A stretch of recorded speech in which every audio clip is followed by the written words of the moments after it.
Okay guys, so before we jump into today's video, I'm going to continue the theme of giving away a shark card with these weekly car releases. So I'm going to be giving away $1.25 million, which will get you not only a free 770, but basically a ton of customization and pretty much anything and everything you want to do with this car, and probably a little bit extra. I'll leave a link to the giveaway tweet in the description. All you have to do is go down there, follow me, and retweet the tweet that I'll have in the description.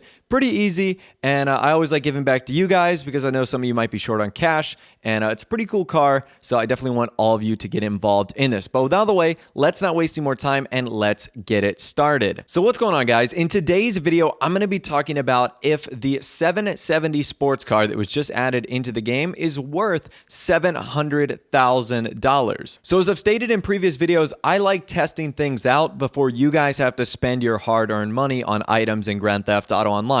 So today we're going to be looking over a lot of the aspects of the vehicle, price, customization, performance, a whole lot more regarding the 770, and ultimately finding out if it's worth it and if it does need a buyer beware sticker. So let's start with the price. That's probably the thing that's going to jump out to people the most. It's a fairly expensive sports car.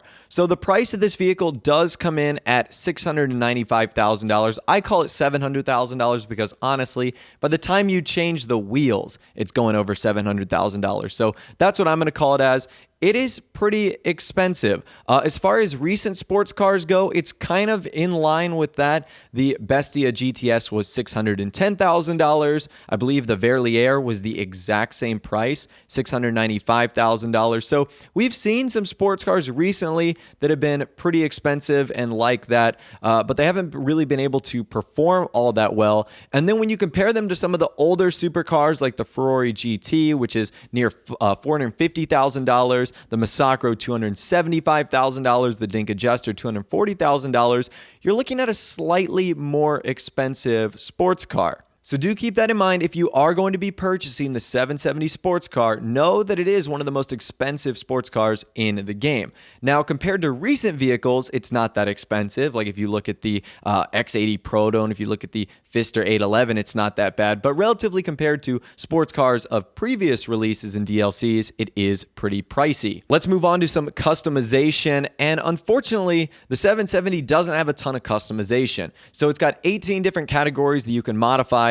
However, there's only 3 that are unique to the vehicle that you can actually change and make adjustments to. So the first one would be exhaust, the second one would be skirts, and the third one would be spoiler. Other than that, the only other things you can change are things that are present on every other vehicle, like paint job, wheels, windows, stuff like that. So there's not a lot of customization, and there's one thing that bothers me a lot, is that you can't change the carbon fiber roof option. So I think it would be cool to have a roof that matches the color of the rest of the car, but for whatever reason, Rockstar decided to not make that the case. I'm not sure if that car variant in real life has a default carbon fiber roof, and that's why Rockstar decided to go with that. I'm not 100% sure. That's kind of the only gripe I have. Other than that, it looks absolutely beautiful. This car is stunning. I think the design of it is super cool. It's like a wider body almost, which looks really great. And you can really make this car look really beautiful with some crazy paint jobs, or even some simple ones as well. If you wanted to just go with, a racing green or a dark blue or even a silver, a white, or a black,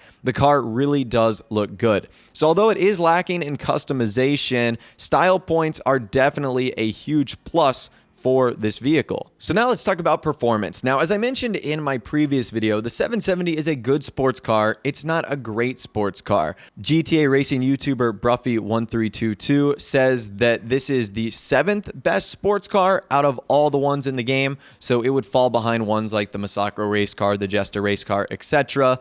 He also says that it's a well-balanced car and doesn't have one great feature, although I believe its top speed is pretty nice. But overall, it's a pretty well-balanced car with no real main flaws, but also doesn't have anything that stands out that would make it superior to the rest of the pack. And as we kind of touched on in that video earlier, you can still use this car competitively. It just might be a challenge. So more experienced and expert racers might use the 770 as something to kind of generate competition between other players in races.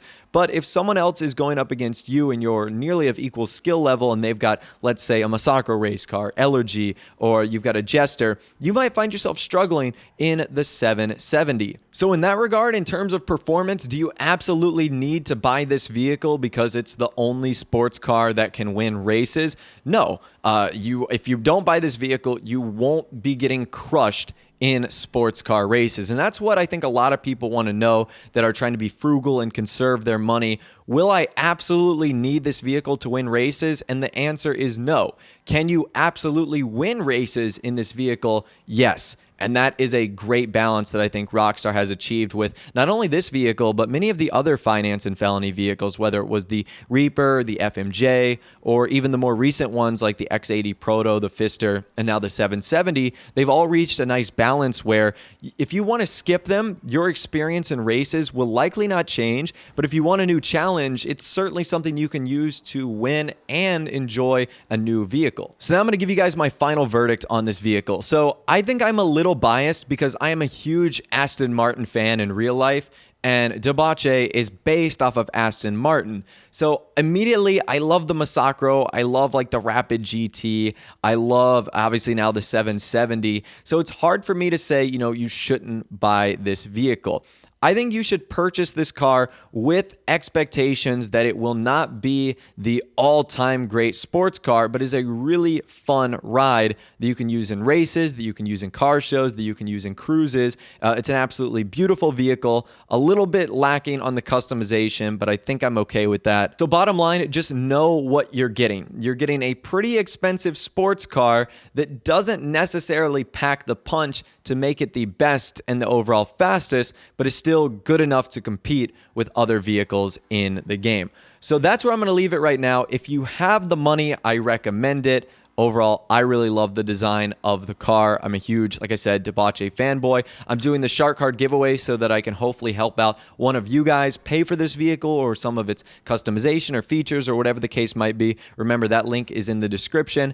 The only thing I'm worried about here is what's next in Grand Theft Auto Online. And I didn't really want to include this in this video because it's hard to say what's going to be happening as far as future DLCs, but we know that Cunning Stunts is likely on the agenda next. And will Cunning Stunts have new sports and supercars? And in a month or two, will the 770 already be obsolete? So I don't want to worry you guys too much about that because that could be way down the line. It could be a scenario that doesn't even exist. But I just wanted to let you know and keep you updated. That could be a possibility. But as far as this video, I recommend the 770. It's fun. You just have to know what you're getting when you do pay $700,000 for this vehicle. So anyways, let me know what your thoughts are in the comment section down below. I'd love to hear from you guys there. If you did go on to enjoy this video, a like rating would of course be awesome. And also subscribe to my YouTube channel if you are new, or like daily GTA 5 videos like this. Without the way, guys, like I said, thanks for watching. Take care, and I'll see you guys in the next video.